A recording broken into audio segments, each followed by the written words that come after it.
The first punch came without warning. Marcus didn't even see Derek's fist before it connected with his jaw, sending him sprawling backward into the kitchen counter. The bottle of bourbon they'd been sharing shattered on the tile floor, glass exploding in every direction. "Derek, what the hell?" Marcus tried to speak, but Derek was already on him again, grabbing him by the collar, slamming him against the refrigerator with a force that made the entire appliance shake. "You took everything from me." Derek's voice cracked, somewhere between a scream and a sob. "Everything, Marcus. And you don't even see it, do you? You never saw it." Marcus's eyes were wide with confusion and terror. Blood trickled from the corner of his mouth. "Brother, please. I don't understand." "Don't call me that."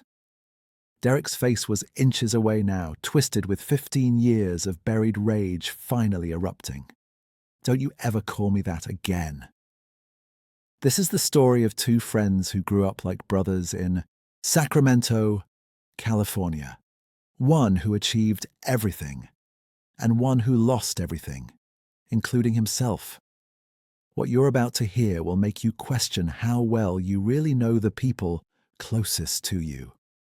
Before we begin, if stories about loyalty, betrayal, and the darkness that can hide inside friendship speak to you, hit that subscribe button. You're going to want to follow this channel for more stories that explore the depths of human nature. Marcus Chen and Derek Williams met in 7th grade at Luther Burbank Middle School in 1998. Marcus was the new kid, just moved from San Francisco after his father got a job at the state capitol. Derek was the class clown, the kid everyone liked but nobody took seriously. They bonded over basketball, video games, and the fact that both their mothers packed them embarrassing homemade lunches. "My mum puts these little notes in my lunch," Marcus had said that first week, showing Derek a napkin with, "Have a great day, sweetheart," written in purple, marker. Derek laughed. "Dude, mine draws smiley faces on my sandwich bags. We're doomed to be losers together." They weren't losers. They were best friends, the kind of friendship that felt destined. They spent every weekend at each other's houses, knew each other's families like their own, and finished each other's sentences. Derek's mom, Patricia, treated Marcus like a second son. Marcus's parents welcomed Derek to every holiday dinner. By high school, the differences started to show, but they didn't matter yet. Marcus was naturally gifted, straight A's without trying, varsity basketball, every teacher's favorite student.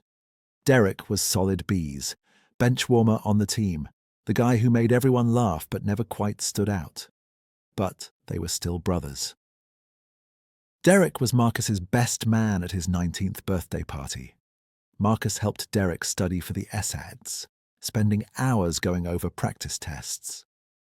"You're going to crush this, D," Marcus said during one late-night study session, senior year. "We're both getting into UC Davis, rooming together, the whole thing." Derek smiled, but something flickered behind his eyes.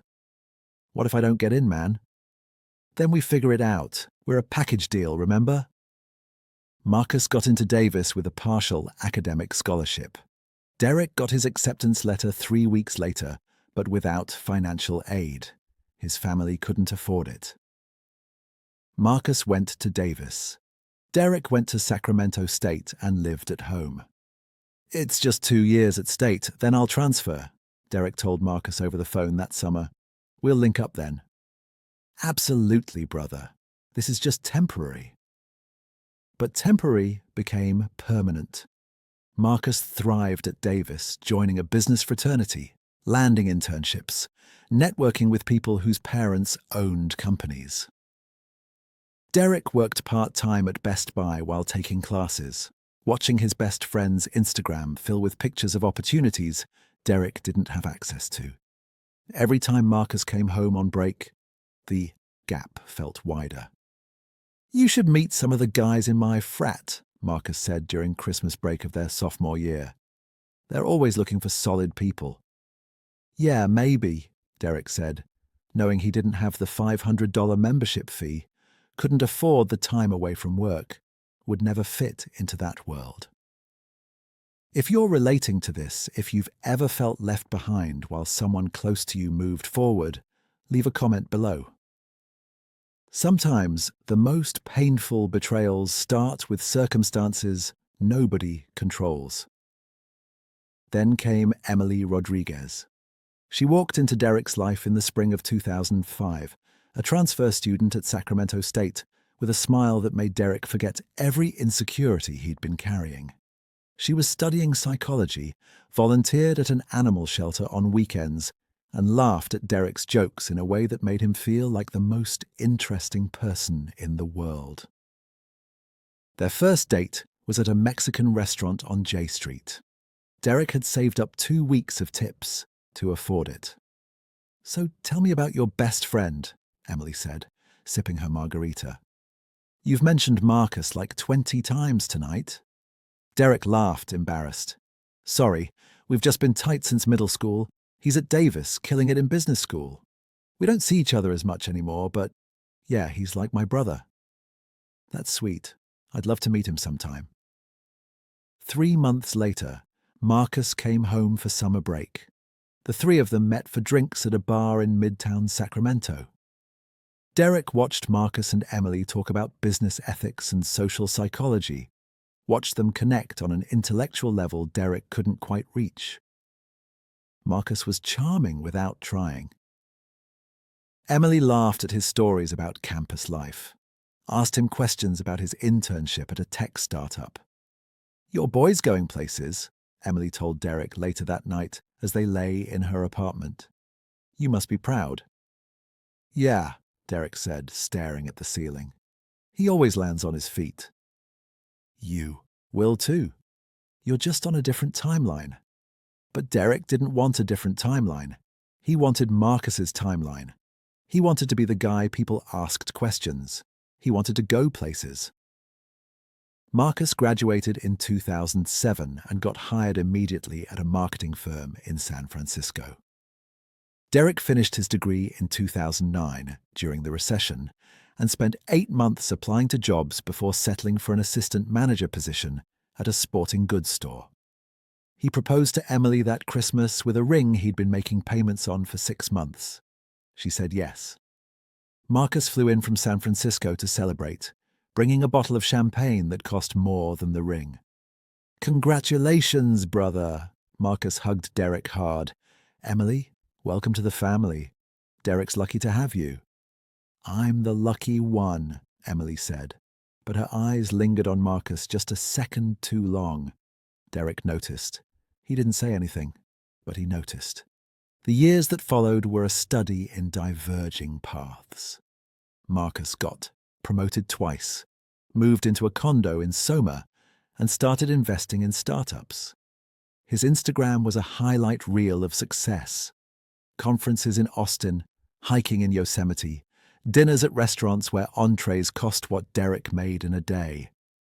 Derek and Emily got married in a small ceremony at her parents' house, honeymooned at Lake Tahoe for 3 days, because that's what they could afford. Derek moved up to store manager. They rented a 2-bedroom apartment in Arden Arcade. Marcus came to the wedding, gave a toast that made everyone cry. "Derek's been my brother since we were 12 years old. He's the most loyal, genuine person I know. Emily, you're getting the best man I've ever met." Derek smiled, but the words felt like daggers. The most loyal, the most genuine, as if those were consolation prizes for not being the most successful, the most accomplished, the most impressive. After the wedding, life settled into routine. Derek worked 50-hour weeks managing inventory and dealing with customer complaints. Emily got her master's degree and started working as a school counselor. They talked about buying a house, having kids, and building a life. But there was always a tension Derek couldn't name, a feeling that they were building something smaller than what Emily had imagined. Marcus visited every few months. He always called Derek first, always made time to grab dinner or watch a game. But Emily started joining them more often, and Derek started noticing things. The way Emily dressed up when she knew Marcus was coming. The way she asked Marcus about his work with genuine curiosity, but asked Derek about his job with obligatory patience. The way Marcus and Emily could talk for hours while Derek sat there, drink in hand, feeling like a spectator in his own life. "Have you ever thought about moving to the Bay?" Marcus asked one night in 2014. They were at a sports bar near Derek's apartment, the three of them. "The market's insane right now. I could probably get you an interview at my company, D. They're always looking for people in operations." "We're settled here," Derek said, maybe too quickly. "Emily's job, our place. It's good." Emily's expression flickered. "We've talked about the Bay, though, haven't we, babe?" "It's expensive," Derek said. "Marcus could help us navigate it," Emily said. "Right, Marcus." "Absolutely. I'd love to have you guys closer, like old times." Derek forced a smile. "Let me think about it." He never thought about it. The idea of being in Marcus's world, of Emily seeing him against that backdrop every day, of measuring himself against his best friend's success constantly. It was unbearable. But he never told Emily that. He just kept saying maybe, later, when we're more established. Take a moment and like this video if you're still with me. This story goes to a place nobody expects. The question isn't just what happened, but why someone would throw away everything for a moment of rage. By 2016, Derek's resentment had grown roots. Every text from Marcus felt like a reminder of inadequacy. Every visit felt like a performance where Derek played the role of the friend who didn't quite measure up. Emily started working late more often. Derek started drinking more. They fought about money, about ambition, about Marcus. "I don't understand why you get weird every time he visits," Emily said after one particularly tense dinner where Derek had barely spoken. "I don't get weird." "Yes, you do. You shut down. It's like you resent him." "I don't resent him. He's my best friend." "Then act like it. He's done nothing but support you, Derek. Nothing but try to help you." "I don't need his help." Maybe that's the problem. The fights got worse. Emily started mentioning Marcus more. "Marcus said his company is hiring. Marcus recommended this restaurant. Marcus thinks we should invest in a Roth IRA." Derek started tuning her out, pouring another drink, scrolling through Marcus's Instagram and feeling the familiar burn of inadequacy. Then came March 17th, 2017, St. Patrick's Day. Marcus texted that he'd be in Sacramento for a work conference and wanted to grab dinner. Derek was working late, told him to go ahead and meet Emily at their apartment for drinks first. He'd meet them at the restaurant. Derek left work at 7, stopped for gas, picked up beer, fully intending to head home.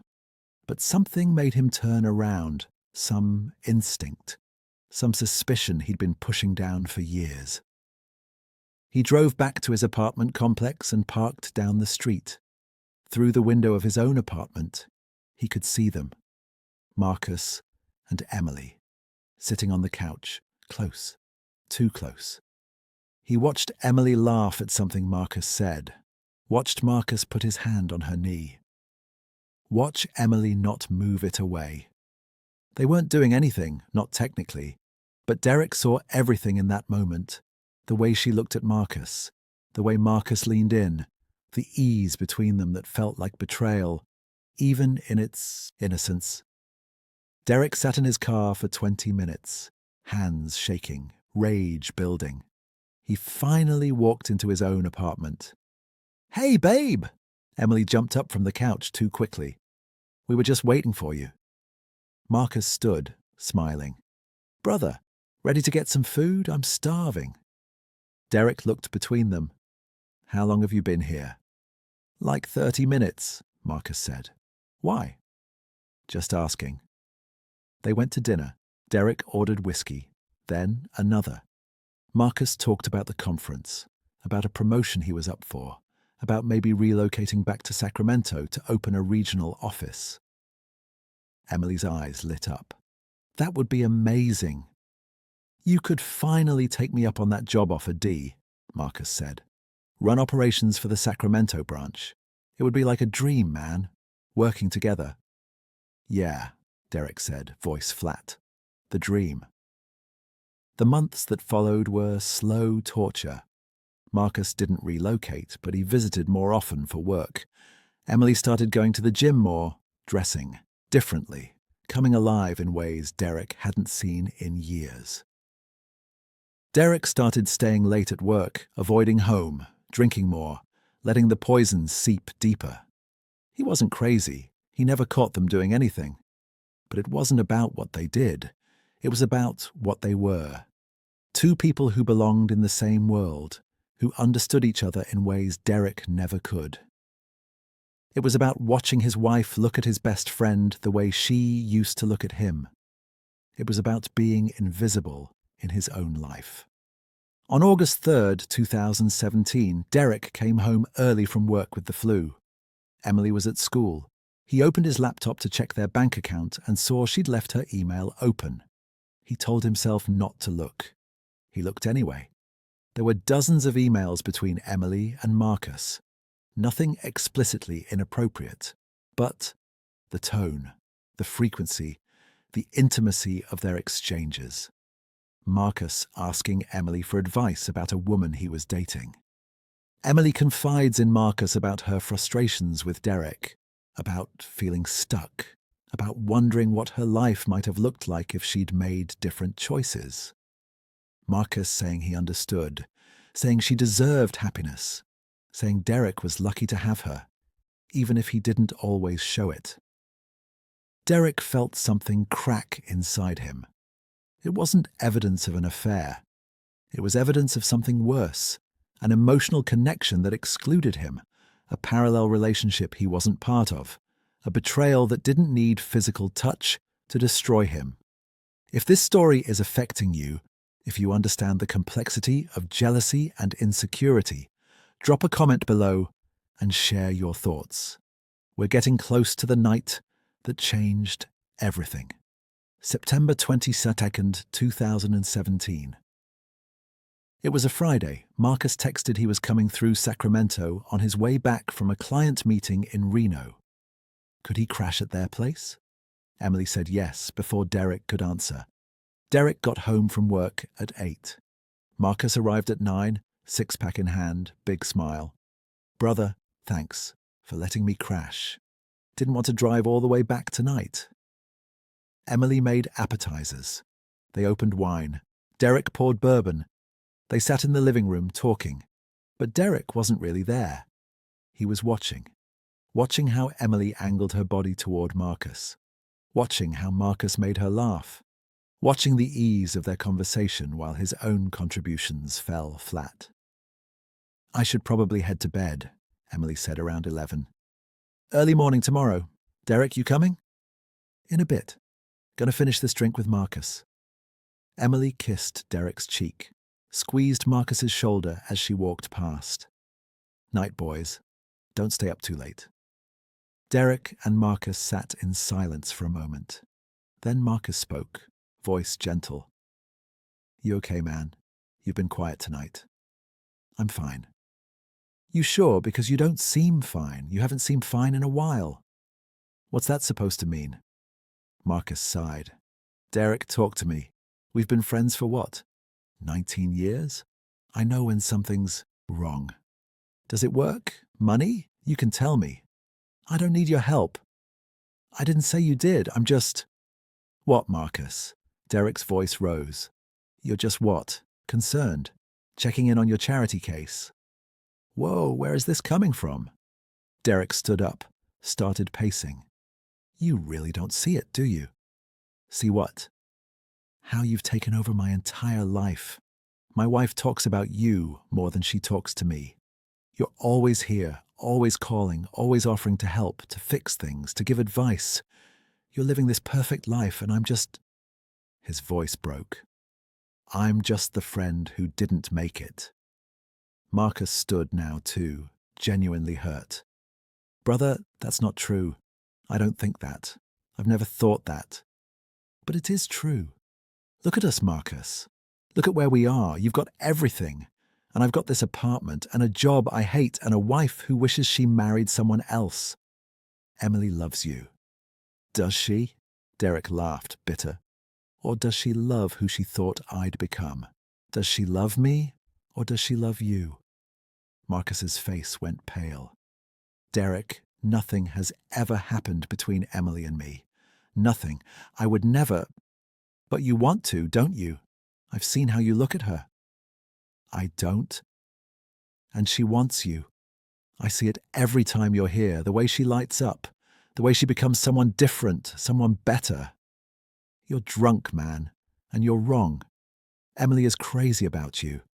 She tells me all the time how much she tells you. Derek's laugh was dangerous now. She tells you about us, about our marriage, about me. Marcus realized his mistake too late. Derek, sometimes she needs to vent and you're there for her. Like you're there for everything. The perfect friend, the perfect man, the perfect everything I'm not. They were both standing now, close, tension crackling. I think you should go to bed, Marcus said quietly. Sleep this off. We'll talk in the morning. I don't want to talk in the morning. I want you to leave. I want you out of my house, out of my life, out of my marriage. Derek, please, you're my best friend. You're my brother. Whatever's going on with you, we can work through it. But you need to calm down. The word calm down was the match that lit the fuse. Derek grabbed Marcus's shirt. Don't tell me to calm down. Don't tell me anything. You don't get to come into my home and tell me. Marcus pushed Derek's hands away. You're drunk and you're not thinking straight. I'm going to crash on the couch and we'll talk when you're sober. That's when Derek swung. That first punch that started this story. Then another and another. Marcus tried to defend himself, tried to restrain Derek without hurting him, but Derek was beyond reason now. 15 years of resentment, jealousy, inadequacy, rage, all of it pouring out in fists and screams. You took everything, Derek kept screaming. Everything. They crashed through the coffee table. Marcus's head hit the corner with a sickening crack. He went down. Derek was on top of him, hands around his throat, squeezing. Years of poison finally finding release. Derek, stop! Emily was there suddenly, pulling at him, screaming. Derek, oh my God, stop! But Derek couldn't stop, or wouldn't. His hands kept squeezing until Marcus stopped struggling, until his eyes went still, until Emily's screams became the only sound in the apartment. When Derek finally let go, when he saw what he'd done, when he saw Marcus's lifeless eyes staring at nothing, something inside him shattered completely. He looked at his hands, at his best friend, at Emily sobbing, cradling Marcus's head. What did you do? Emily's voice was barely human. Derek, what did you do? Derek stumbled backward, hit the wall, slid down to the floor. I didn't mean... But he had meant it. At that moment, he had wanted Marcus gone. I wanted the comparison to end. I wanted the pain to stop. And now, it never would. Emily called 911. Her voice was robotic, in shock. Derek didn't run. He sat on the floor, staring at Marcus, waiting for the police. He heard sirens, saw the lights, felt the handcuffs. Marcus Chen, my best friend, Derek told the officers. His name is Marcus Chen. He was my best friend. The trial lasted 3 weeks. Derek's lawyer tried for manslaughter, arguing diminished capacity, alcohol, provocation. But the evidence was clear. The timeline showed premeditation wasn't there, but the brutality was undeniable. Text messages showed Derek's growing resentment, his suspicions. Emily's testimony broke everyone in the courtroom. Did your husband have reason to believe you were unfaithful with Marcus Chen? The prosecutor asked. No, Emily sobbed. Marcus and I were friends, just friends. We talked, we confided in each other, but we never crossed that line. Derek knew that. Deep down, he knew. Did you love Marcus Chen? Emily paused. The courtroom held its breath. I loved who he was, his kindness, his success, his ease with life. I admired him, but I loved my husband. I chose Derek. I married Derek. Marcus was his friend first. He was our friend. Derek watched her testify, saw the destruction he'd caused, and felt nothing but hollow regret. Marcus's parents gave victim impact statements. His mother couldn't finish hers. His father looked Derek in the eyes and said, "You were like my son too. I don't understand. I'll never understand." Derek was convicted of second-degree murder. 15 years to life. Emily filed for divorce before sentencing. In prison, Derek had nothing but time to think. Time to replay every moment, every choice, every assumption. Time to realize that Marcus had never betrayed him. Emily had never betrayed him. The only betrayal was Derek's betrayal of himself, of his friendship, of everything he claimed to value. He wrote letters to Emily. She never responded. He wrote to Marcus's parents. They sent one letter back. "We forgive you because Marcus would have, but we can't have you in our lives." If you've made it this far, thank you for witnessing this story. Hit subscribe if you want more true crime that explores the psychology behind the crime, not just the crime itself. 5 years into his sentence, Derek got a visitor he didn't expect. Emily. She looked different, older, sadder, but somehow more solid. "I don't know why I came," she said through the glass partition. "Maybe for closure. Maybe to tell you that I'm getting remarried. James, he's a teacher. Good man. Simple life." "I'm glad," Derek said, and meant it. "You deserve happiness." "I loved you, Derek. I need you to know that. I loved you, and I chose you. Marcus was a friend. He was your friend. And you killed him over something that never existed except in your head. I know. Do you? Do you really understand what you destroyed? Not just Marcus, not just our marriage, but yourself. The Derek I married would never have done what you did. Somewhere along the way, you let jealousy turn you into someone I didn't recognize. I see it now. Too late, but I see it." Emily stood to leave. "I hope you find peace, Derek. I really do. But I can't be part of that journey." Derek spent the next 8 years becoming someone different. He got his GED teaching certification, started helping other inmates with education. He went to therapy, joined support groups, faced what he'd done without excuse. He wrote a letter to Marcus every year on the anniversary of his death. Letters no one would read, but Derek wrote them anyway. "I'm sorry I couldn't see you for who you were," he wrote in year 10. "I'm sorry I made you the villain in a story where the only villain was me. I'm sorry I let my insecurity become your death sentence. If I could trade places with you, I would. You were the best friend I ever had, and I killed you for it." Marcus's mother died 8 years into Derek's sentence. His father died 2 years after that. They were both in their 60s, hearts broken by losing their only child. Derek heard about their deaths through the prison grapevine from a guard whose wife had gone to high school with Marcus. Every death was another weight Derek would carry forever. Emily's second wedding happened without Derek's knowledge. She had 2 children with James, built a quiet life as a school counselor, helped kids work through their trauma while carrying her own. She never told her new husband the full story. Some wounds were too deep to share. In year 13, Derek got a letter. From Marcus's cousin, someone Derek barely remembered from childhood birthday parties. "My cousin would want you to know that he forgave you before you even did what you did. That's who he was. He saw the best in people, even when they couldn't see it in themselves. I can't forgive you, but I wanted you to know that he would have. Derek sat in his cell and cried for the first time since the trial. Not for himself, but for Marcus, for the man who deserved decades more of life. For the friend who would have helped Derek through his darkness if Derek had only asked. Derek will be eligible for parole in 2 years at age 47. He'll likely get it. Model prisoner, rehabilitation, remorse.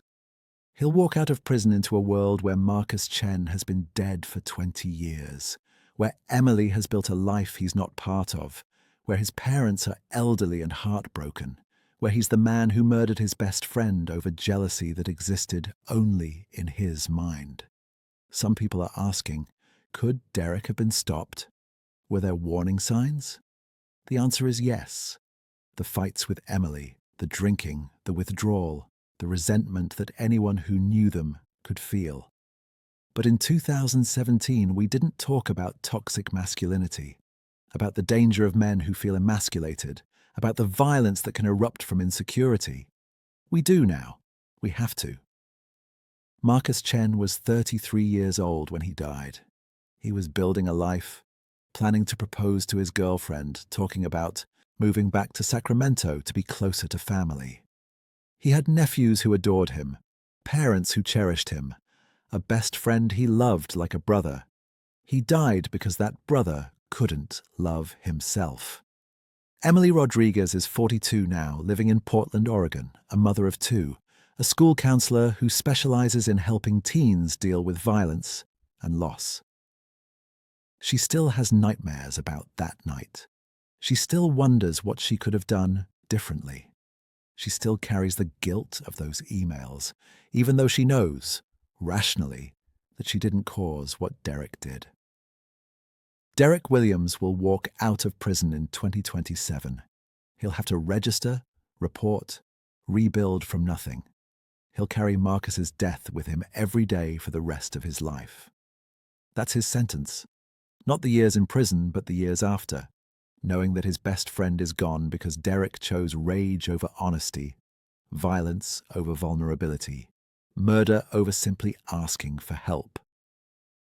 Before you go, I want you to think about the relationships in your life, the friendships that matter, the jealousies you're carrying, the resentments you're feeding. Derek Williams isn't a monster. That's what makes this story so terrifying. He was just a man who let his pain turn into poison. And that poison destroyed everything. If you're struggling with jealousy, with feeling left behind, with resentment toward people you love, please talk to someone. A therapist, a friend, anyone. Don't let it grow in the dark. Don't let it become something you can't take back. Thank you for watching this story all the way through. Subscribe for more deep dives into true crime that explores the why behind the what. Leave a comment below if this story affected you. And remember, loyalty isn't about holding on to people who trigger your worst instincts. Sometimes real loyalty is being honest about the darkness you're carrying before it destroys everything you love. Marcus Chen's grave is at East Lawn Memorial Park in Sacramento. People still visit. People who knew him, who loved him, who missed him. There's always fresh flowers. Derek has written instructions that when he dies, he wants to be cremated and his ashes scattered somewhere far from Marcus's grave. One final act of respect for the friend he destroyed. This is the story of a betrayal that wasn't about cheating or stealing or lying. It was about a man who betrayed himself, who murdered his best friend, who threw away everything because he couldn't see what he had, only what he didn't. It's a story about jealousy, insecurity, violence, and irreversible consequences. It's a story that should never have happened, and stories like it are still happening every day. He trusted his best friend, and his best friend killed him. Not because of what Marcus did, but because of that, Derek couldn't face himself. That's the betrayal that ended Marcus Chen's life. and the one Derek Williams will live with forever.